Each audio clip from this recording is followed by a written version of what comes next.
Cat. Home. Claude. Story. Part 1. MD.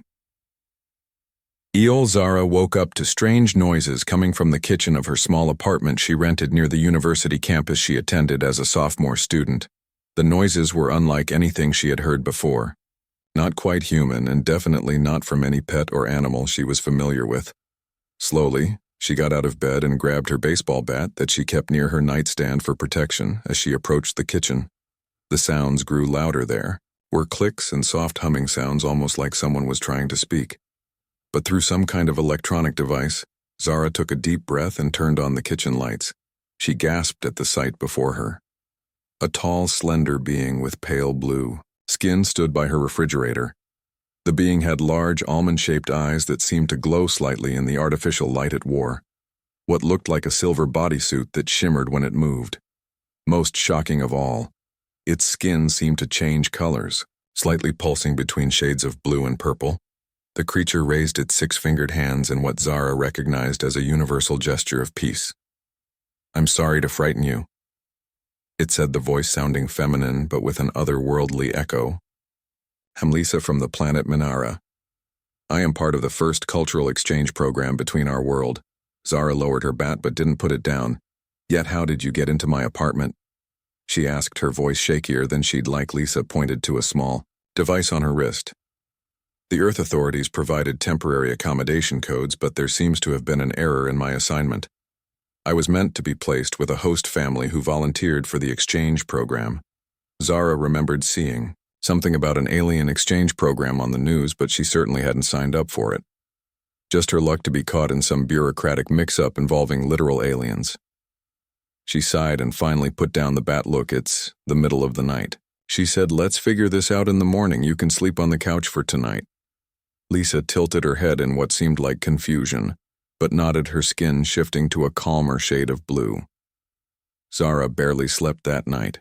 How could she with an alien visitor in her living room? When morning came, she found Lisa sitting exactly where she'd left her.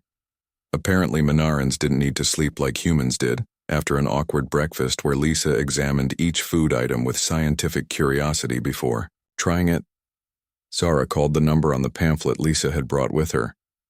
"I'm sorry for the mix-up," Mom said, the government official on the other end of the line. "We've had overwhelming response to the exchange program and our housing assignments got jumbled. We can relocate visitor Lisa in about 2 weeks if you're unwilling to." Host Zara looked at Lisa, who was now examining Zara's houseplant with fascination, her skin glowing a soft yellow that Zara was beginning to recognize as the color of curiosity. Something about the alien's innocent wonder touched Zara. "How much is the hosting stipend?" Zara asked, thinking about her mounting student loans. The official named a sum that would cover Zara's rent, and then some for the 3-month exchange period. It was tempting. Very tempting. "All right," Zara said finally. "I'll do it. Just send me the paperwork and whatever I need to know about Minarans over." The next few days, Zara and Lisa settled into an uneasy routine. Lisa was fascinated by everything human, from the way Zara brushed her teeth to how she operated the microwave. In turn, Zara bombarded Lisa with questions about her homeworld. Minarans evolved on a planet with 2 suns. Lisa explained, "Our skin developed the ability to harness solar energy and also to change colors for communication. Before we developed spoken language, the color changes are still how we express our deepest emotions." Zara found herself watching Lisa's skin colors carefully, learning that blue meant calm, purple meant interest, green indicated confusion, and red was distress or anger. It was like having a roommate with a built-in mood ring. The first real challenge came when Lisa experienced earth rain for the first time. They were walking back from the grocery store when the skies opened up. Lisa froze in place, her skin flashing alarming shades of red. "What's happening?" she cried, looking up at the sky in terror. "Is your atmosphere collapsing?" Zara couldn't help but laugh. "It's just rainwater falling from clouds." "Doesn't it rain on Minara?" Lisa's skin pulsed between red and green. "No. Our atmosphere regulates moisture differently. This is most distressing." Zara quickly opened her umbrella and held it over both of them. "It's okay, I promise it's harmless." See, Lisa reluctantly touched a raindrop that had landed on her arm, and her skin immediately shifted to yellow with curiosity. Fascinating. She murmured the chemical composition is different from our water at the university. Zara had to explain Lisa to her friends and professors. Most were excited by the opportunity to meet an actual alien, though some kept their distance out of fear or distrust. Kelly, Zara's best friend since freshman year, was thrilled. "You've got an actual alien living with you," Kelly exclaimed. When Zara told her that's the coolest thing ever, Morgan, Zara's other close friend who studied astronomy, was even more excited. "I have so many questions," she said when Zara introduced them. "Is it true that Minara orbits a binary star system?" Lisa seemed pleased by the interest, her skin glowing purple. "Yes, our world orbits 2 stars, what you would call Class G and Class K. Our days are longer than Earth days and our years shorter. Due to our orbital path, not everyone was so welcoming though as Lisa accompanied Zara to classes. Some students whispered behind their backs, a few even made rude comments about aliens taking over Earth. Zara found herself becoming protective of Lisa, surprising herself with how quickly she'd come to care about her alien roommate. One afternoon, as they walked across campus, a group of guys blocked their path. One of them stepped forward, his expression hostile. "So you're one of those aliens?" he said, looking Lisa up and down. "You don't belong here." Zara's heart raced, but before she could respond, Lisa spoke, her voice calm, while her skin rippled with subtle red streaks. "I understand your fear of the unknown. It is a common reaction across all sentient species. I have studied your human history and recognize the pattern of resistance to new peoples and ideas." The guy seemed taken aback by Lisa's calm response. Clearly he'd expected either fear or aggression.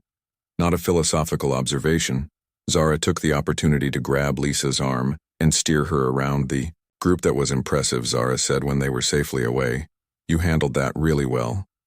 Lisa's skin shifted to a mix of blue and purple. "Among my people, I am what you might call a diplomat.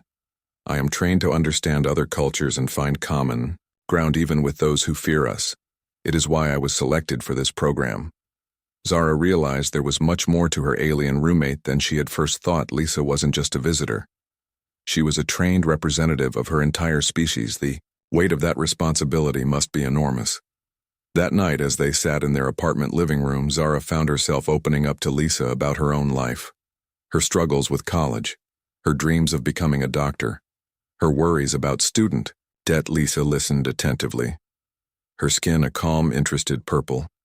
"It is strange," Lisa said finally, "that despite evolving on different worlds under different suns, we share so many of the same hopes and fears. This is why exchange programs like this are so important, to show that sentience, wherever it develops, follows similar patterns." Zara smiled, feeling a genuine connection forming with this being from another world. And for the first time since Lisa arrived, she was glad for the bureaucratic error that had brought them together. EOL. Cat, Home Claude, Story, Part 2 MD. EOL. 1 month into their unexpected roommate situation, Zara and Lisa had fallen into a comfortable routine. Lisa had become more accustomed to Earth customs, while Zara had learned to interpret Lisa's color changes with increasing accuracy. They had developed a genuine friendship despite their differences. Zara arrived home from her biology lab one evening to find Lisa sitting perfectly still in the center of the living room, her skin glowing and intense, purple Zara hadn't seen before. "Lisa," she called, dropping her backpack. "Are you okay?" Lisa opened her eyes slowly. "I was in communication trance with my homeworld," she explained, her voice sounding more mechanical than usual.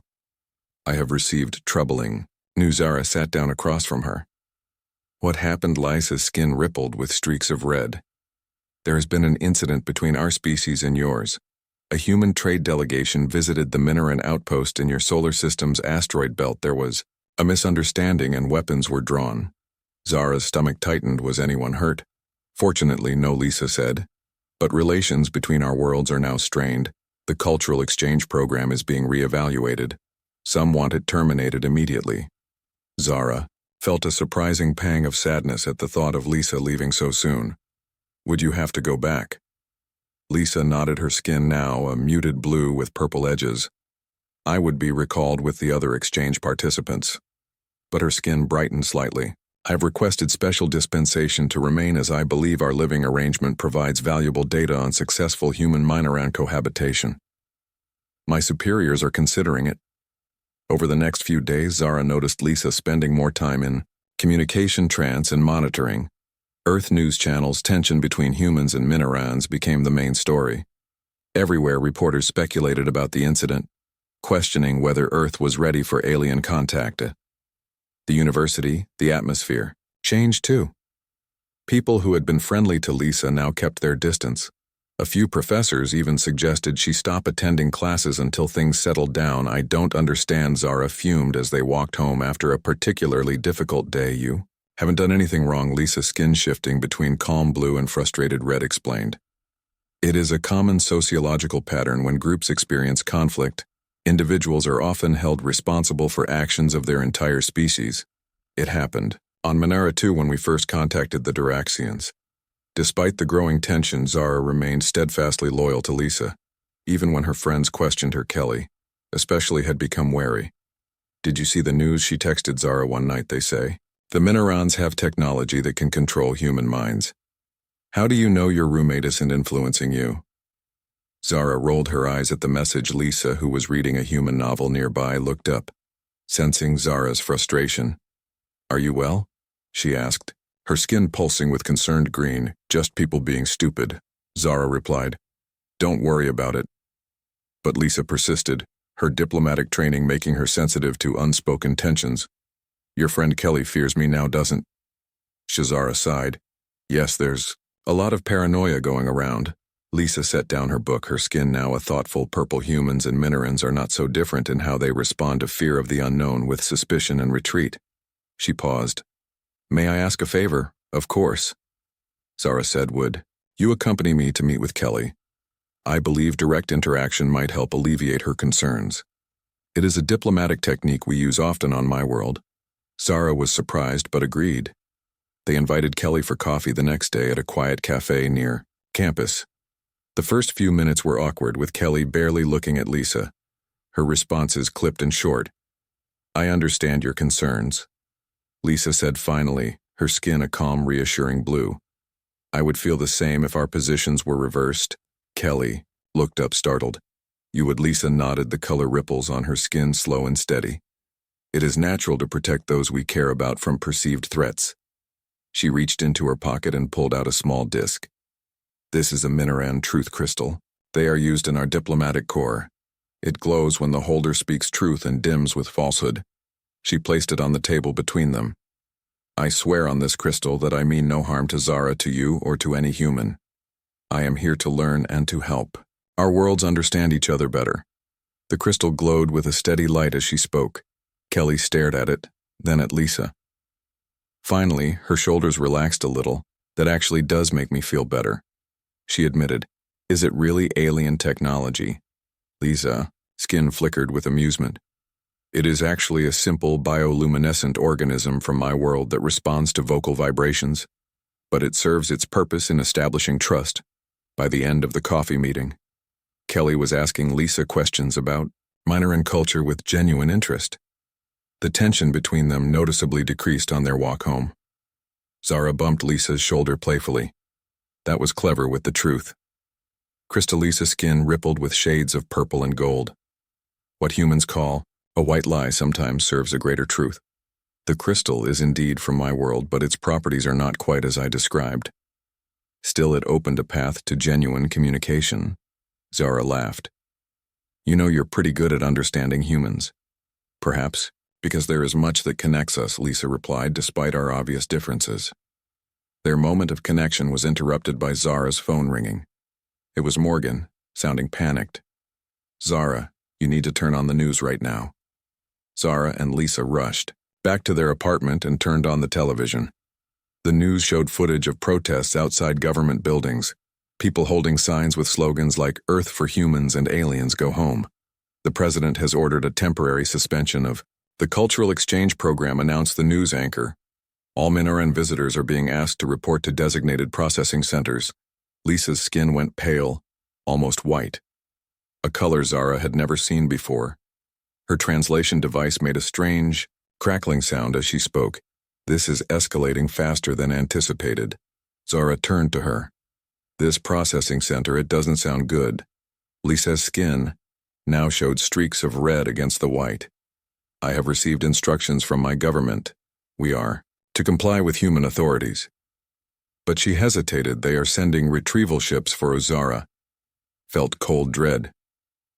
What does that mean, some? Of my people fear. This is a precursor to hostilities. Lisa explained the retrieval ships are armed. I fear both. Our species are overreacting based on fear rather than facts. Zara paced the small living room. This is crazy. It's all based on a misunderstanding, you said yourself. Nobody was even hurt in that asteroid incident. Lisa watched her with large, solemn eyes. History is full of conflicts that began with small misunderstandings.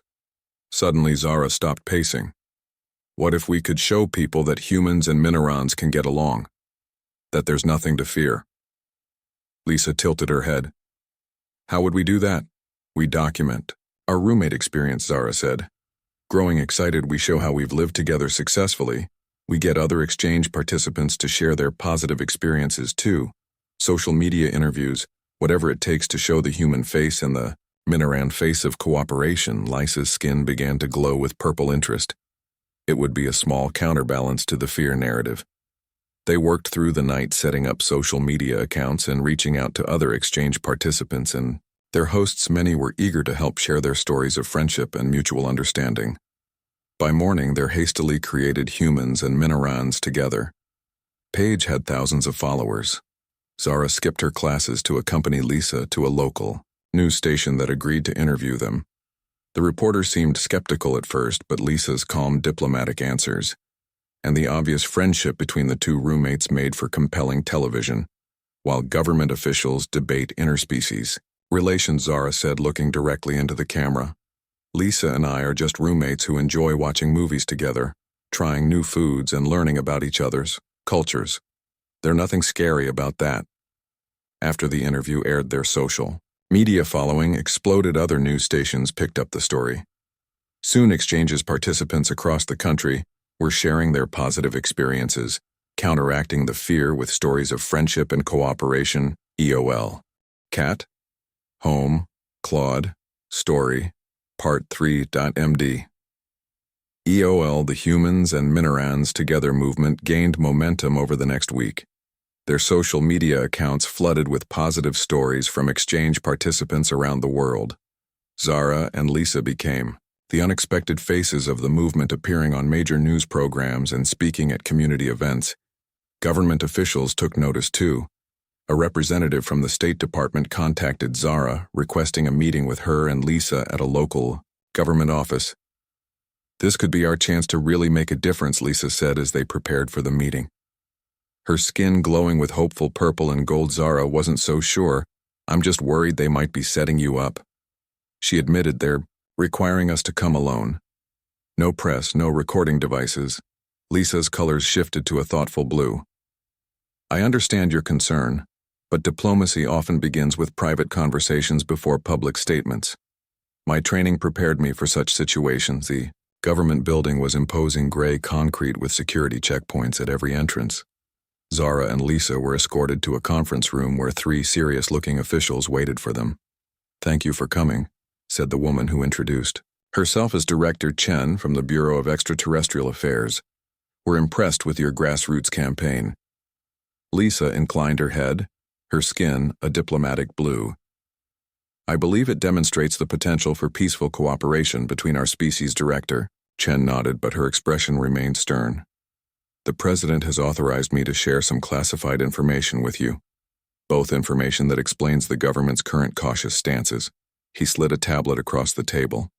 It showed satellite images of what appeared to be large structures on the far side of the moon. These were discovered 3 days before the incident at the asteroid belt. Minoran construction unauthorized by any Earth government.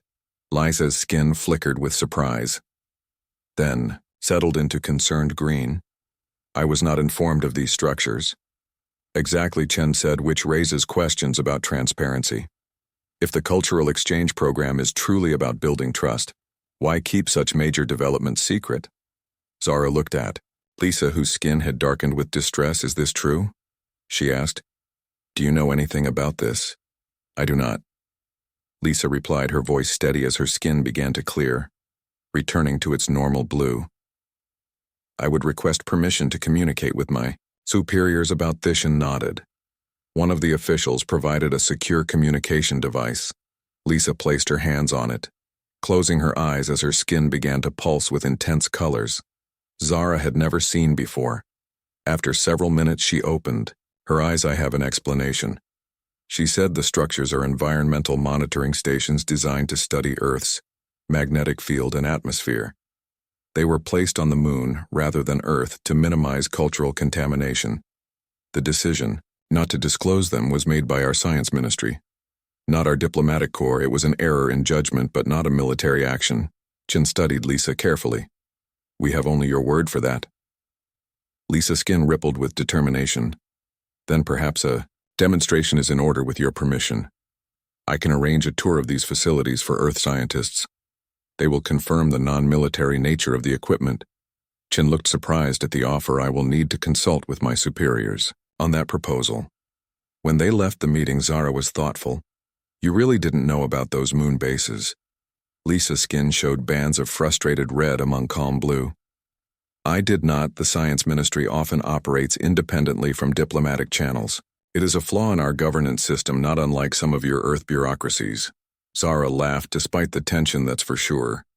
Over the next days they continued their media campaign, while government negotiations continued behind the scenes. Then, one evening as they returned to their apartment after another interview, they found the door slightly ajar. Zara put out her arm, stopping Lisa. Someone broke in, she whispered. Before they could retreat, a figure stepped out of the shadows. A tall Minaran, with skin that glowed a deep, authoritative purple. Lisa immediately straightened her own skin, pulsing with shock and recognition. Ambassador Vex. Lisa said, her voice unusually formal. I did not expect a personal visit. The Minaran ambassador looked. Between Lisa and Zara, I come with urgent news, he said. Our science ministry has agreed to the human inspection of the lunar facilities. It begins tomorrow. Zara felt relief flood through her. That's good news, right? The ambassador's skin darkened. It is. But there are complications, Lisa. Your unusual living arrangement and public advocacy have created a diplomatic situation. Some on the High Council feel you have exceeded your authority as an exchange participant. Lisa's skin darkened to match the ambassador's. I stand by my actions. The exchange program was designed to build understanding between our species. That is precisely what Zara and I have accomplished. The ambassador gestured dismissively. Regardless, you are being reassigned. You will join my diplomatic team effective immediately. New quarters have been prepared for you at our embassy. Zara's heart sank, but Lisa surprised her by standing straighter, her skin now showing bands of determined gold among the formal purple with respect. Ambassador, I must decline, she said. I believe my current placement provides invaluable data on successful integration. Our social experiment here, she gestured between herself and Zara, has demonstrated potential for genuine human-Minaran cohabitation. Beyond formal diplomatic settings, the ambassador's skin flashed with angry red. You forget your place, Lisa. You are not a full diplomat, yet merely an apprentice. You do not have the authority to decline reassignment. Zara's protective instincts flared, seeing Lisa being talked down to. Hey, she said, stepping forward. Lisa has done more for human-Minaran relations than anyone. She deserves respect, not a lecture. The ambassador turned his large eyes to Zara. You would do well to remember you speak to a representative of the Minaran High Council. Human Lisa moved slightly, placing herself between Zara and the ambassador. With all due respect, Ambassador, she said, her voice firm. I request formal advocacy status under Section 7 of the diplomatic training protocol that would allow me to complete my current assignment as I deem most beneficial to our mission. The ambassador's skin showed surprise, then reluctance. You invoke ancient protocols? Apprentice. Are you certain? Lisa nodded, her skin now steady and determined. I am. This arrangement, she indicated Zara again, provides unique insights that controlled diplomatic environments cannot. After a tense moment, the ambassador inclined his head. Very well. You may continue your current assignment. but I expect daily reports and you will assist with the lunar facility inspections tomorrow." After he left, Zara turned to Lisa with amazement. "You stood up to him?" Lisa's skin had returned to its normal blue with relieved purple edges. "He expected me to follow without question, as is our custom. But my time here with you has taught me that sometimes questioning authority serves a greater good." The next day, Lisa joined the Earth inspection team at the lunar facilities while Zara monitored events. From home news reports showed Earth scientists confirming Lisa's explanation.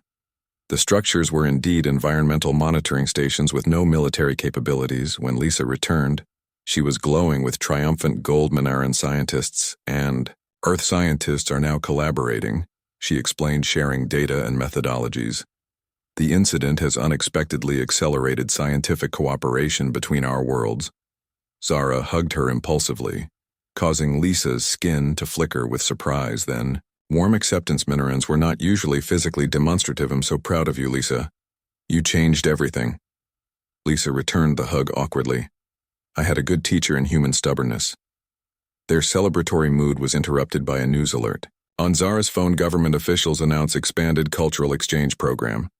Read the headline citing the success of current participants, particularly the widely publicized partnership between Minaran diplomat apprentice Lisa and human student. Zara. Lisa's skin pulsed with pleased purple. "The High Council will be satisfied with this outcome." Zara smiled but noticed a hint of red in Lisa's colors. "What's wrong? I thought this was what we wanted." Lisa hesitated, her skin showing conflicted colors. "The exchange program was only meant to last 3 months. My assignment with you ends in 2 weeks." Zara felt her heart sink. She hadn't thought about Lisa leaving. What happens then? "I would normally return to Minara for evaluation and new assignment," Lisa explained, but she brightened slightly. "There is another possibility." The ambassador mentioned the need for a permanent cultural liaison, someone to help humans and Minarans understand each other. "I could request that position. Would that mean you could stay?" Zara asked, trying not to sound too hopefully. Zara nodded, her skin now showing hopeful purple streaks. "It would require approval from both governments. But given our recent success, it seems possible." Zara grinned. "That sounds perfect." "Oh well." Kat Kidway's Home Claude Story Part 4 to an MD. All preparations for Lisa's diplomatic assessment began. Immediately, she spent hours each day in communication with Minaran officials while also helping coordinate the expanded exchange program. Zara tried to be supportive but found herself distracted by the thought of Lisa leaving. Even if she returned in a new diplomatic role, their living arrangement would likely change. On evening, as Zara studied for her biology midterm, Lisa entered their apartment, her skin glowing with excited purple. "Have received news," she announced. "I've been granted an interview for the cultural liaison position." "That's great," Zara said, forcing enthusiasm. Despite her mixed feelings, "When is it?" "Tomorrow. At the Minaran embassy," Lisa replied. "I must present a formal case for why I should be selected and how I would structure ongoing cultural exchange." She hesitated, her skin showing nervous green flecks. "Would you help me prepare my presentation?" "Of course." Zara set aside her textbook. "What do you need?" Lisa's skin rippled with relief.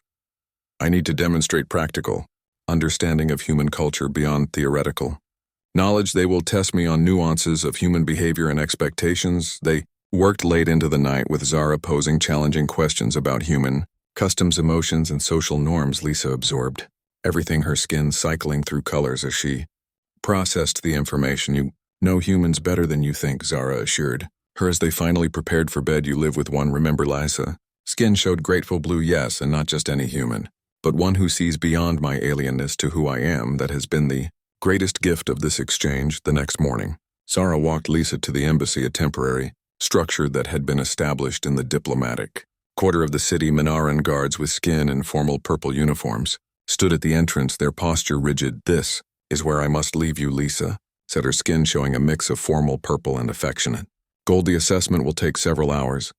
"Good luck," Zara said, fighting the urge to hug Lisa in front of the formal guards. "You'll be amazing." After Lisa disappeared inside, Zara wandered the city, trying to distract herself. She found herself in a small park not far from the embassy, sitting on a bench, watching children play. Their easy acceptance of differences making her smile. One small girl was showing a picture book to her stuffed alien toy, pointing to the images and explaining them as if teaching her toy about Earth Zara was so lost in thought she almost missed the commotion.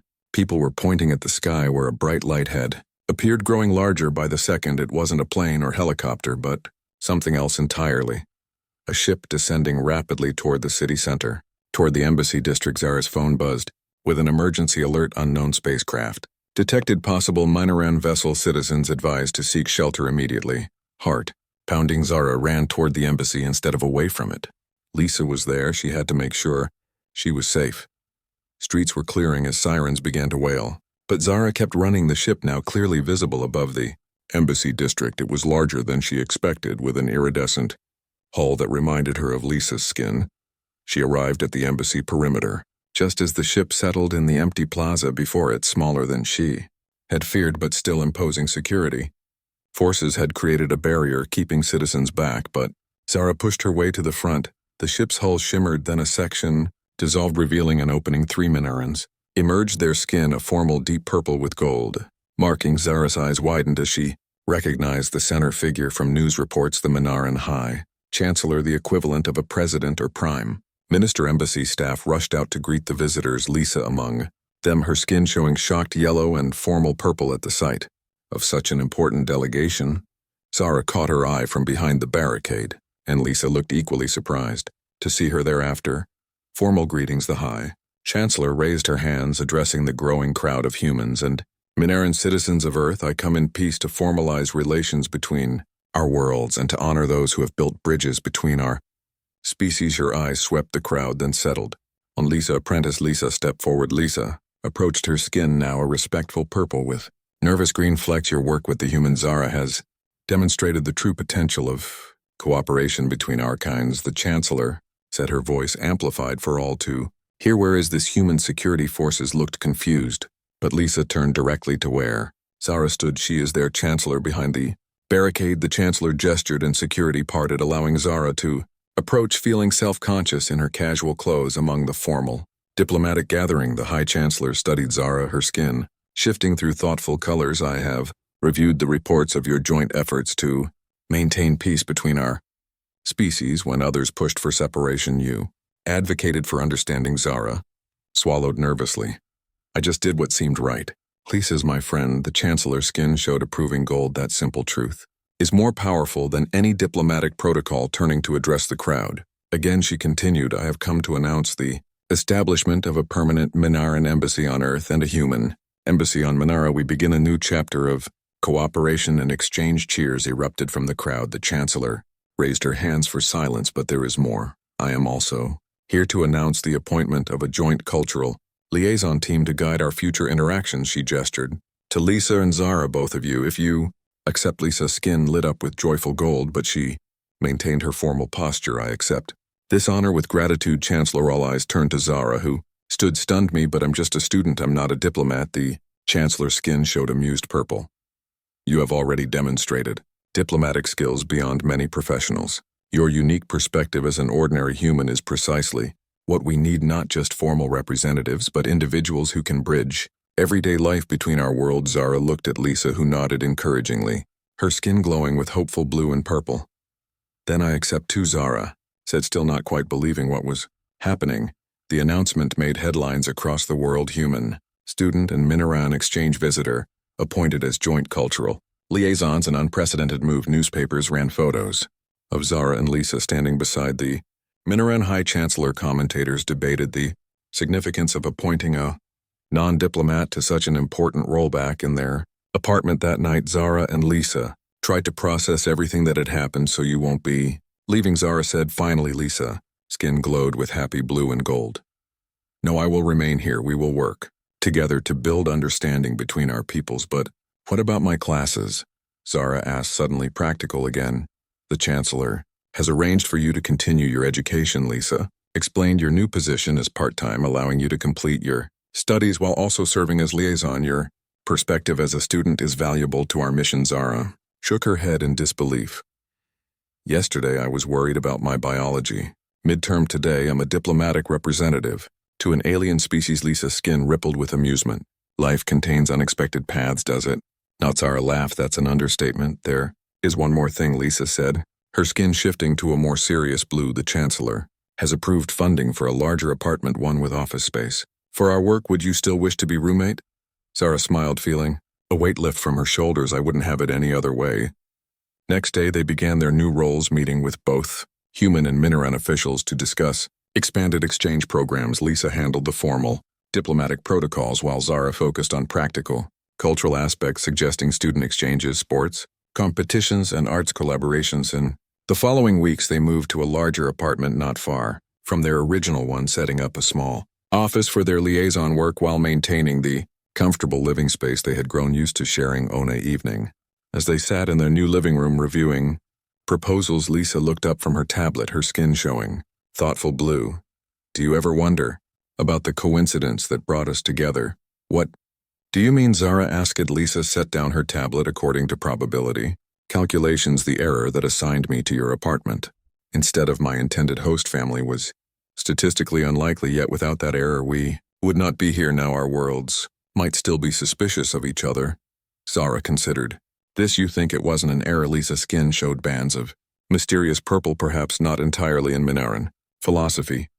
We have a concept called synergistic confluence, the idea that certain combinations of individuals' events and timing create outcomes greater than their separate parts. So you're saying we were meant to be roommates? Zara teased. Lisa's skin flushed. With amused gold, I am saying that sometimes the universe arranges unexpected meetings that change everything. EOL. Catch. Home Claude Story. Part 5. MD. EOL. 6 months into their official roles as cultural liaisons, Zara and Lisa had established a routine that balanced their diplomatic duties with Zara's university studies and Lisa's continued research into human culture. They had become minor celebrities featured in news stories and documentaries about successful human-alien cooperation. One morning, Zara was preparing for class when Lisa emerged from her room, her skin pulsing with excited purple. I have received an invitation, she announced. One that concerns both of us. Zara looked up from her textbook. What kind of invitation? Lisa handed her a formal letter on embossed paper.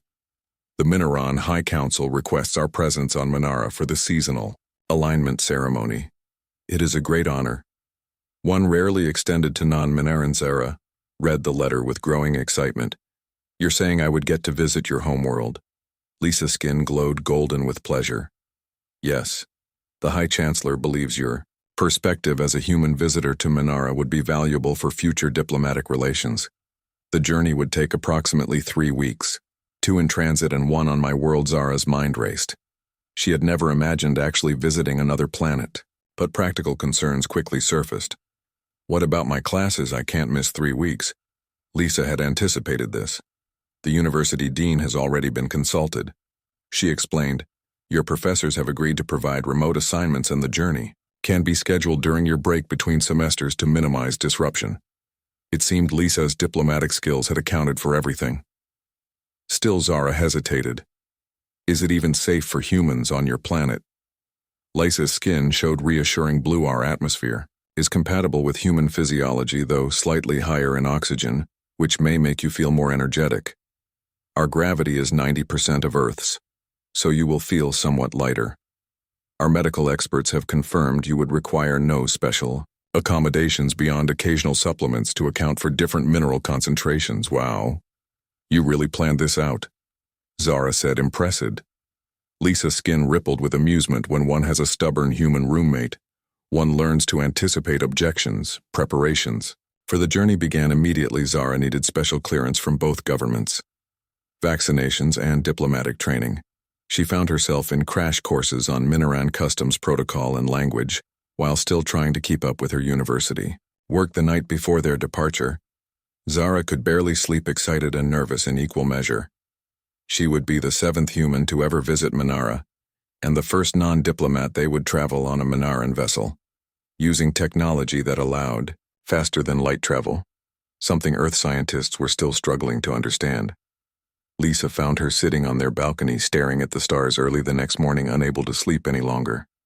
You are anxious, her friend observed, skin showing concerned green a little. Zara admitted, I keep thinking about all the things that could go wrong. What if I make some horrible cultural mistake and cause an interplanetary incident? Lies. As skin shifted to amused gold with reassuring blue. I have observed You adapt to my presence with remarkable flexibility. I believe you will manage an entire planet of Minerans with similar grace. She sat beside Zara. Besides, I will be with you the entire time. Their departure from the newly constructed interplanetary terminal was covered by media outlets, worldwide cameras flashing as Zara and Lisa boarded the sleek Minoran vessel. Zara turned to wave at the crowd, spotting Kelly and Morgan, who had come to see her off. Then the doors sealed, and they were led to their quarters. The ship was unlike anything Zara had imagined. Interior walls that seemed to shift and flow with organic patterns, lighting that adjusted automatically to her comfort level, and gravity that remained constant despite their acceleration into orbit. "This is amazing," she told Lisa, who watched her reaction with pleased purple skin. "I expected it to feel more like an airplane or something." Lisa gestured to the walls, which rippled slightly at her movement. Minoran technology integrates biological and mechanical systems. She explained the ship is partially alive, responding to needs and maintaining its own systems. Their quarters were comfortable with separate sleeping areas and a shared living space designed to accommodate both Minoran and human preferences. Lisa explained that the journey would take approximately 9 Earth days each way, with the ship traveling through what Minorans called fold space. The first few days passed in a blur of new experiences. Zara spent hours in the ship's observation deck, watching Earth recede into the distance, then vanish entirely as they entered fold space. Lisa Patient explained the scientific principles behind their travel, though much of it went beyond Zara's understanding. On the 4th day, Lisa found Zara floating in the zero-gravity recreation chamber, a large spherical room where the ship's artificial gravity could be suspended for exercise and entertainment. "You seem to be enjoying yourself," Lisa observed, her skin showing amused gold as she effortlessly maneuvered through the air to join Zara. "This is incredible." Zara laughed, spinning slowly. "I never thought I'd experience zero gravity." Liza performed a graceful flip, demonstrating the natural adaptation of Minarans to variable gravity environments on Minara. "We have similar chambers for younglings to learn movement control." She explained it's considered an important developmental stage as they continued their journey. Lisa began more intensive cultural preparation, teaching Zara key phrases in the Minoran language and explaining the significance of the alignment ceremony. They would attend. It occurs only once every 60 Earth years, Lisa explained. "When our binary stars and 3 moons align perfectly, the resulting gravitational harmony creates unique energy patterns that our ancestors believed represented cosmic balance. It has evolved from a religious observance to a cultural celebration, but remains our most significant planetary event." Zara practiced the formal greetings and gestures Lisa taught her, becoming more comfortable with the flowing movements that accompanied Minoran speech as they neared their destination. Her nervousness returned, but excitement overshadowed it. Their arrival at Minara was nothing short of breathtaking. The planet came into view as a swirl of blues and greens, different from Earth, with more ocean coverage and land masses in patterns Zara had never seen. The 2 suns, one golden and one with a reddish tint, illuminated the planet from different angles, creating complex shadow patterns. As their ship descended, Zara pressed her face to the viewport, taking in the alien landscape below. Architectural structures, unlike anything on Earth, rose from the surface. Buildings that seemed to grow rather than being constructed, many with translucent surfaces that glowed with internal light. The spaceport was a hive of activity, with various vessels coming and going. The air when they disembarked was slightly sweeter than Earth air, with a hint of something Zara couldn't identify. The gravity, as Lisa had promised, felt lighter, making her movements slightly bouncy. Until she adjusted, a formal delegation awaited them, led by Lisa's family unit, the Minoran equivalent of parents and siblings, their skin colors shifting through formal purple and welcoming gold as they greeted Lisa with ceremonial gestures, then turned to Zara with obvious curiosity. "Welcome to Minara, human," Zara said, Lisa's parent, her skin showing dignified, purple with gold edges. "Your presence honors our home." Zara carefully performed the greeting gesture Lisa had taught her, bowing slightly with arms extended, palms upward. "The honor is mine to witness your beautiful world," she replied in careful Minoran. Their first days on Minara were filled with diplomatic meetings and cultural exchanges. Zara was introduced to Minaran cuisine, art forms, and social customs. She was fascinated by the bioluminescent gardens that glowed at night, the musical instruments that responded to skin color changes in the communal learning centers where Minarans of all ages gathered to share knowledge. Lisa was different here, more formal in public settings, though. Still the same friend in private moments. Her status as a diplomatic apprentice who had been selected for the cultural liaison role gave her significant standing among her people. The alignment ceremony itself exceeded Zara's wildest imagination, held in a vast natural amphitheater as the 2 suns and 3 moons moved into perfect alignment. Thousands of Minarans gathered, their skin colors shifting in synchronized patterns, creating a living light show of incredible beauty. At the moment of perfect alignment, a beam of combined light struck an ancient crystal structure at the center of the amphitheater, splitting into countless rainbow patterns that danced across the assembled crowd. Zara found herself moved to tears by the beauty of it, feeling privileged to witness something so few humans had seen. Lisa, standing beside her, reached out and took her hand, a gesture she had learned from Zara. Their fingers intertwined as they watched the cosmic dance above. When the ceremony concluded, the High Chancellor approached them. "Zara of Earth," she said formally, "your presence has marked a historic moment. The first human to witness the alignment. We would be honored if you would speak to our people." Though nervous, Zara agreed. Standing before the assembled Minarans, she spoke from her heart. "I came to your world as a stranger," she began, "but you have welcomed me as a friend. Where once I saw only differences between our species, now I see the connections, the shared wonder at the universe, the desire for knowledge and understanding, the capacity for friendship that transcends the distances between stars."